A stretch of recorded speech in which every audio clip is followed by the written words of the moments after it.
आप सभी को राधे कृष्णा दोस्तों। मैं आराधना आप सभी का आपके अपने यूट्यूब चैनल में स्वागत करती हूँ। आज मैं फिर से अपने लड्डू गोपाल की एक बहुत ही अनोखी प्यारी सी लीला कथा लेके आप लोगों के समक्ष आई हूँ।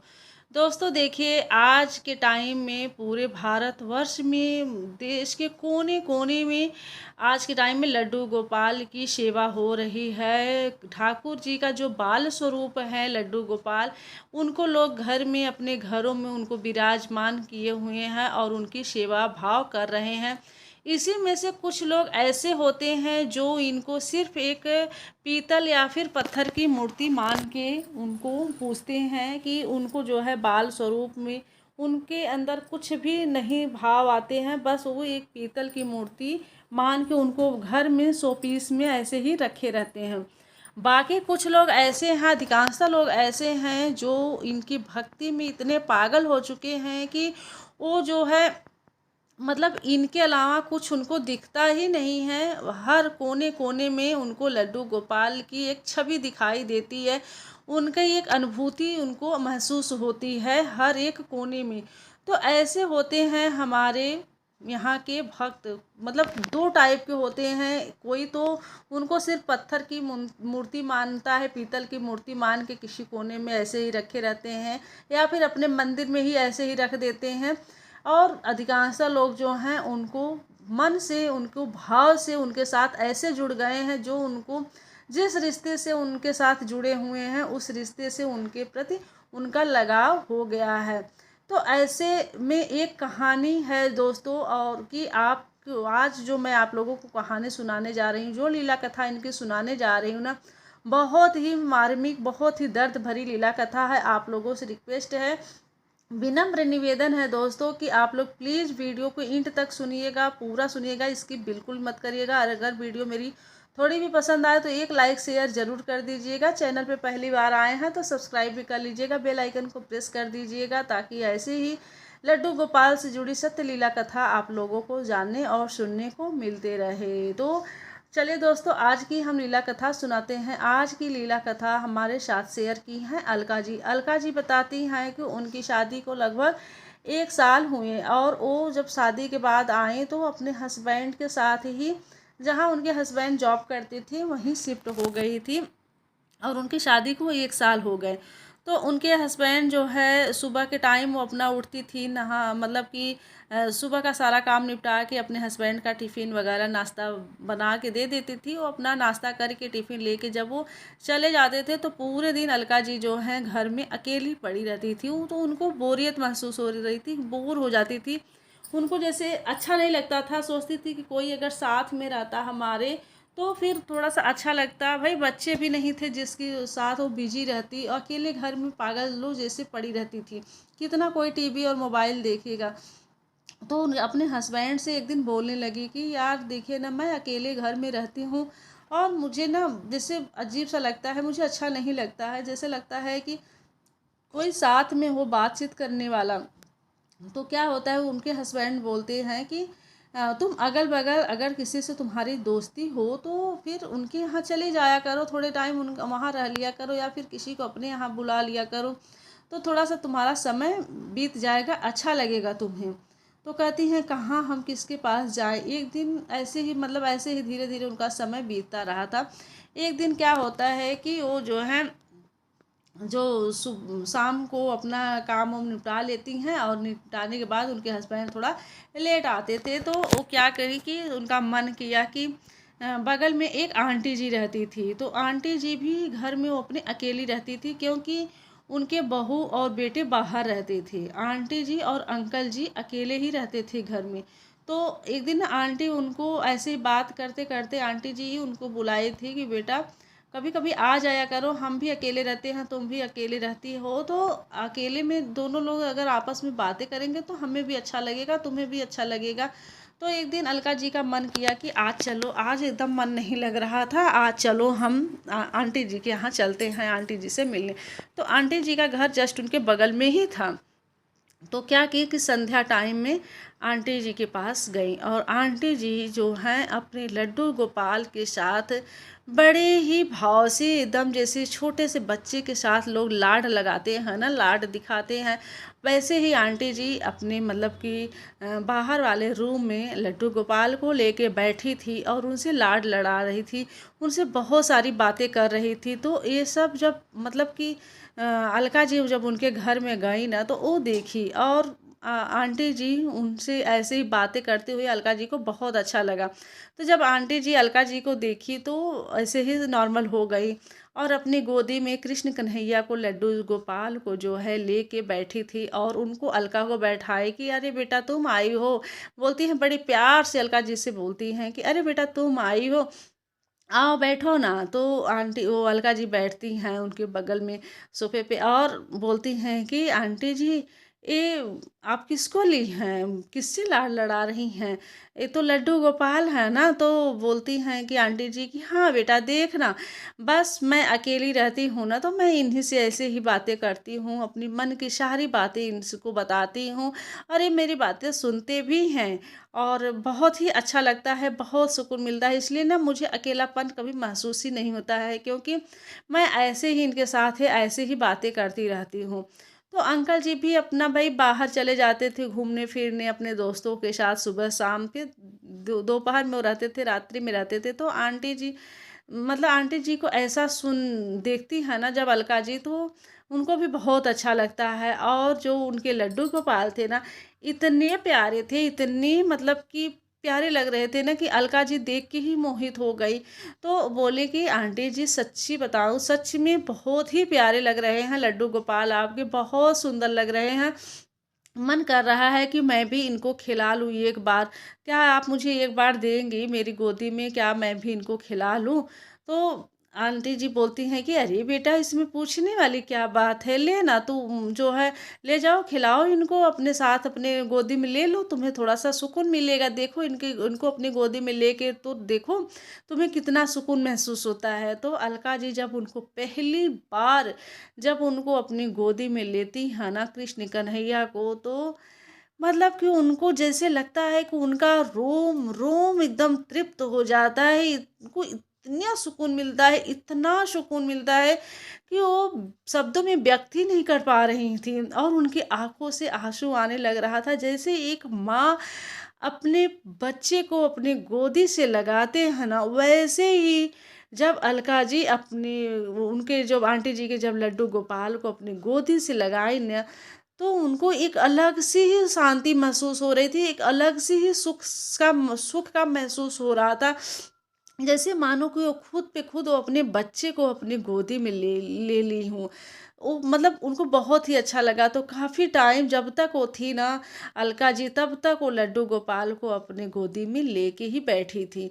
जब वो जाने लगी तो बोली कि आंटी जी देखिए ना, बहुत ही अच्छा लगा आपसे मिल के, आपके लड्डू गोपाल से मिल के। सच्ची बताऊँ तो आंटी जी बोलती हैं कि अरे बेटा, इसमें कौन सी बात है, ऐसा किया करो, जब तुम्हें इतना अच्छा लगा रहा था, तो जब भी तुम्हारा मन किया करे, तब तुम बेझिझक जो है आ जाया करो लड्डू गोपाल से मिलने, और मुझे भी अच्छा लगेगा। तो अलका जी बड़ी खुश होती है, कहती हैं जी आंटी जी, मैं मेरा जब भी मन करेगा ना, तो मैं पक्का आया करूँगी। तो ऐसे ही लड्डू गोपाल से जैसे अलका जी का एक जुड़ मतलब लगाव सा हो जाता है, उनसे जुड़ जाती हैं। और जब भी उनका मन बेचैन होता था ना, उनको लड्डू गोपाल को देखने का मन करता था ना, तो वो आंटी जी के घर बेझिझक चली आती थी, और लड्डू गोपाल से लाड लगा के चली जाती थी। तो आंटी जी को भी अच्छा लगता था, और ऐसे में आंटी जी को भी थोड़ा सा आराम मिलने लगा।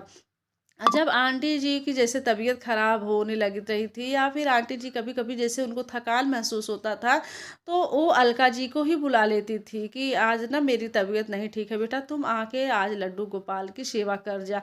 तो अलका जी को बड़ी खुशी मिलती थी, और आंटी जी के लड्डू गोपाल की जो है अलका जी जाके बहुत ही अच्छे से उनको जो भी उनकी सेवा करनी रहती थी, स्नान कराना, दूध पिलाना, भोग लगाना, श्रृंगार करना, सब कुछ बड़े ही लाड प्यार से करती थी। तो आंटी जी भी ना बहुत खुश रहती थी।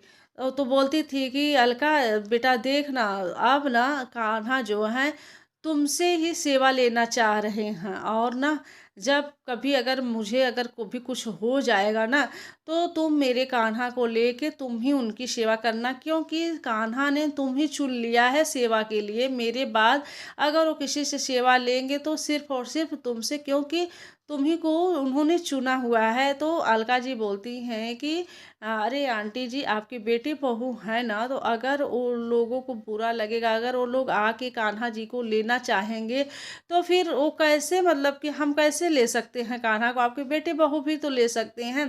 तो आंटी जी बोलती हैं कि अरे बेटा, ऐसा कुछ नहीं होगा, वो लोग यहाँ रहते भी नहीं है, वो लोग बाहर रहते हैं।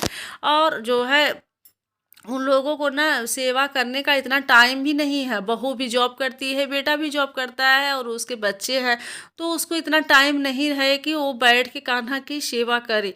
तो वो नहीं करना चाहेगी। और तुम ना बेझिझक तुम मेरे कान्हा को ले लेना। अगर कुछ मुझे कभी हो गया तो तुम मेरे के कान्हा की सेवा मैं तुम पे सौंप रही हूँ, तुम मेरे कान्हा की सेवा करना। तो बोलती हैं कि ठीक है, अलका जी बोलती है कि ठीक है आंटी जी।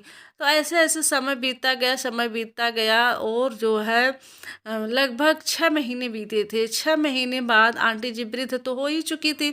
उनकी अचानक से तबीयत खराब हुई, बहुत तबीयत खराब हुई। और उसी में मतलब कि आंटी जी चल बसी, वो अपना देह त्याग दी, उनकी जो है मृत्यु हो चुकी। अब ये चीज़ अलका जी को बहुत बहुत बहुत इस चीज़ को देख के बहुत दुख हुआ।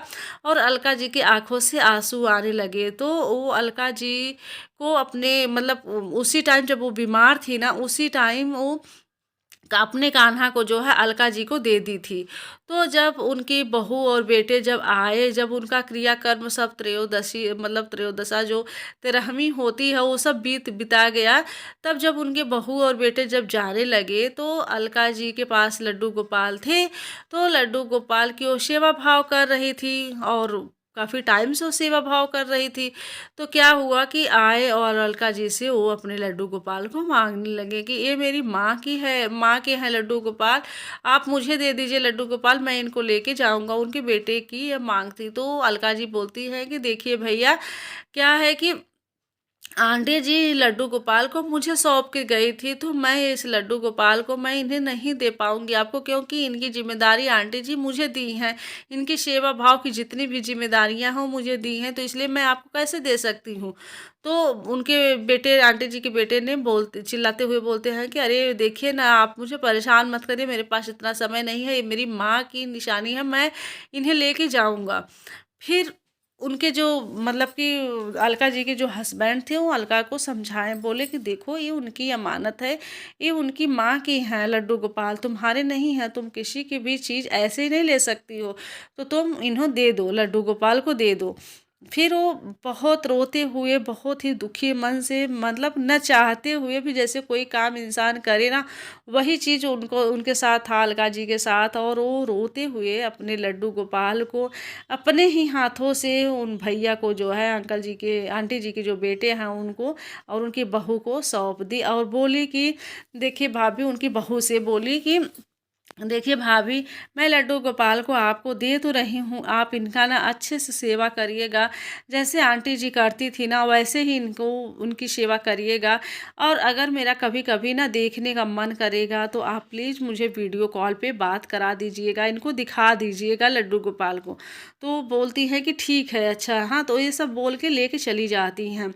फिर क्या होता है कि ये लोग जाते हैं लेके, और इधर जो है अलका जी बहुत दुखी हो जाती हैं, खूब रोती हैं, खूब रोती हैं, क्योंकि जैसे मानो लग रहा था कि उनके साथ कुछ उनका चला गया है, उनका बहुत बड़ा चीज़ गायब हो गया है। उनका जैसे लग रहा था कि आत्मा ही निकल चुकी है, उनके शरीर से उनकी आत्मा ही निकल चुकी है।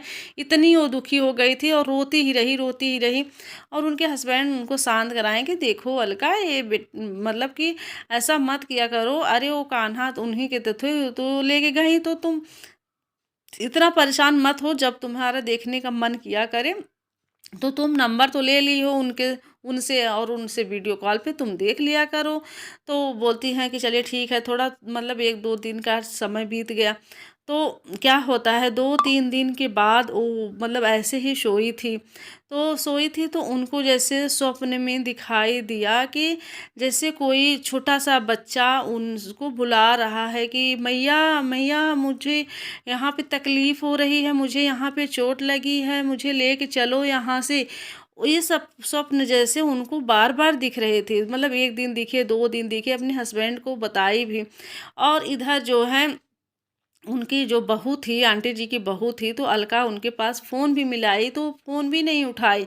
अभी परेशान होने लगी। फिर एक दिन क्या हुआ कि फिर से वही स्वप्न में दिखाई दिए और जो है उनको ना जहाँ पे ये बच्चा रोते हुए दिखाई दे रहा था उनके स्वप्न में, वो स्वप्न मतलब वो बच्चे का स्थान भी जहाँ पे वो रो रहे थे, वो स्थान भी दिख गया। कोई बस स्टैंड था जिस जगह पे वो रहती थी ना, उसी जगह पे का बस स्टैंड था। और बस स्टैंड के पास का ही वो जगह था जहाँ पे वो बच्चा खूब रो रहा था और उनको पकड़ के बोल रहा था कि मैया मुझे अपने साथ लेके चलो, मुझे यहाँ नहीं रहना है, मुझे बहुत तकलीफ़ हो रही है। तो अपने हस्बैंड से बोलती हैं, कहती हैं कि ये चीज़ सुनिए ना, वो जो है बच्चा जो बार-बार मुझे रोते हुए दिखाई देता है ना, उसके आज मतलब रोते-रोते आज मुझे उस जगह का भी दिखाई दे दिया स्वप्न में। वो जगह जो है हमारे यहाँ का ही जो बस स्टैंड है ना, वो जो है दोस्तों दिल्ली में रहती थी, तो दिल्ली का जो बस स्टैंड था वहीं पे वो बच्चा रोते हुए दिखाई दिया था। तो बोलती हैं कि चलिए ना बस स्टैंड के पास चलते हैं, हम लोग एक बार देख के आते हैं कि आखिर मुझे बार-बार उसी बच्चे के स्वप्न में क्यों दिखाई दे रहा है। तो इनके हस्बैंड बोलते हैं कि अच्छा चलो देखते हैं कि क्या है, तुम्हारे मन को भी शांति मिल जाएगी, देख के आते हैं। तो इनके वो लेके जाते हैं, अपना बाइक पे बैठाते हैं इनके हस्बैंड, और दोनों हस्बैंड वाइफ जाते हैं ढूँढते-ढूँढते। तो जब वो बस स्टैंड का जब स्थान आता है ना, जो स्थान उनको स्वप्न में दिखाई दिया था, वही स्थान पे वो जब पहुँचते हैं तो अलका जी बोलती हैं, "अरे रुकिए, रुकिए, रुकिए, ये वही स्थान है, देखिए।" जैसे वो देख के ही घबरा गए, "देखिए ना, ये वही स्थान है जहाँ पे वो बच्चा मुझे रोते हुए दिखाई दे रहा था। रुकिए, रुकिए।" तो उनके हस्बैंड जो है रोक लिए और वहाँ पे इधर-उधर खूब देखने लगे तो उनको कुछ भी नहीं दिखाई दिया। फिर वो जो है कहे कि यहाँ पे तो कुछ नहीं है, फिर यहाँ से चलो, तो उनके हस्बैंड बोलते हैं कि अलका देखो यहाँ कुछ नहीं है, चलो तुम, मुझे भी लेट हो रहा है।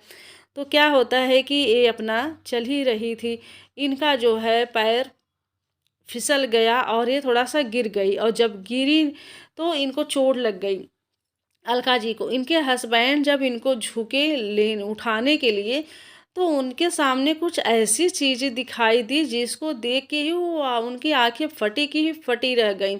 जब ये झुके ना वहाँ पे, तो बोल मतलब उनको इनकी जैसे लग रहा था कि आश्चर्यचकित हो गए, और बोलते हैं कि अलका ये देखो ना, ये देखो क्या है, ये देखो ना।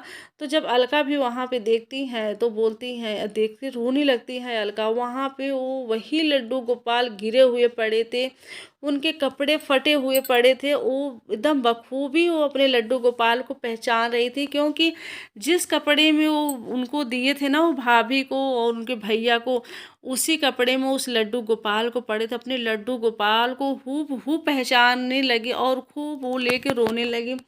फिर उनको अपने दुपट्टे में वो बाँधी लड्डू गोपाल को, और रोते हुए आई अपने घर लेके, और उनको जो है मतलब कि नया वस्त्र धारण करवाई, उनका स्नान करवाएँ, उनको चंदन का लेप लगाएँ, उनको फिर उनको मतलब कि आराम कराएँ। और फिर अब उनके पास कॉल की, जो आंटी की बहू थी ना, उनके पास वो कॉल करती हैं, फिर से कॉल करती हैं और अपने हस्बैंड से बोलती हैं कि आप इस बार कॉल करिएगा, मेरा तो कॉल उठा नहीं रही हैं, आप कॉल करिए। तो जब इनके हस्बैंड जब कॉल करते हैं ना, तब उठाती हैं, तो पूछने लगती हैं कि लड्डू गोपाल कहाँ हैं भाभी, आप लड्डू गोपाल को दीजिए, दिखाइए, मुझे मेरा देखने का मन कर रहा है।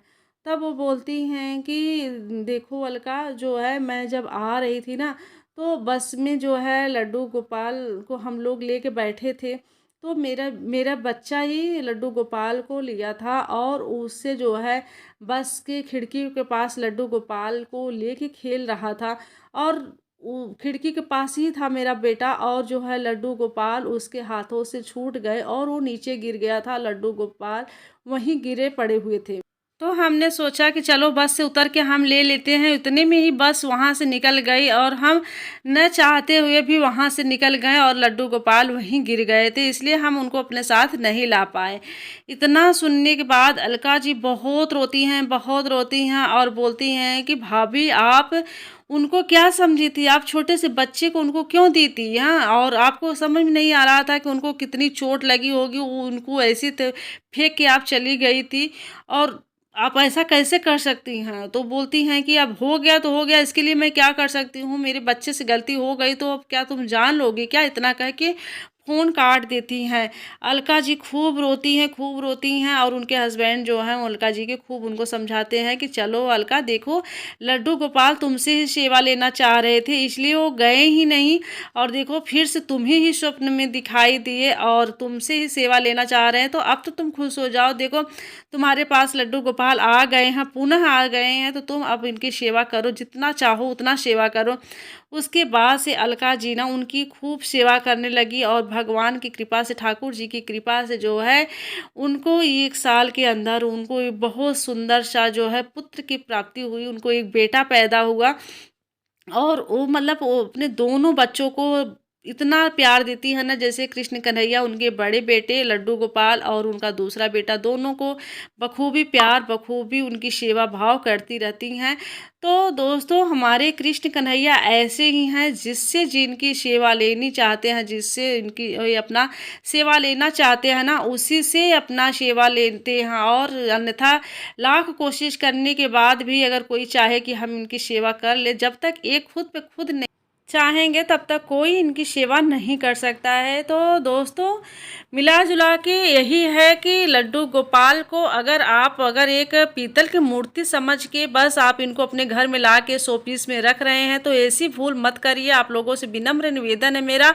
और आप लोग अगर इनको अपने घर में ला के विराजमान कर रहे हैं तो इनके साथ एक भाव से जुड़िए, एक आत्मा से जुड़िए इनके साथ, फिर देखिए कि ये कैसे अपने भक्त के साथ चमत्कार करते हैं।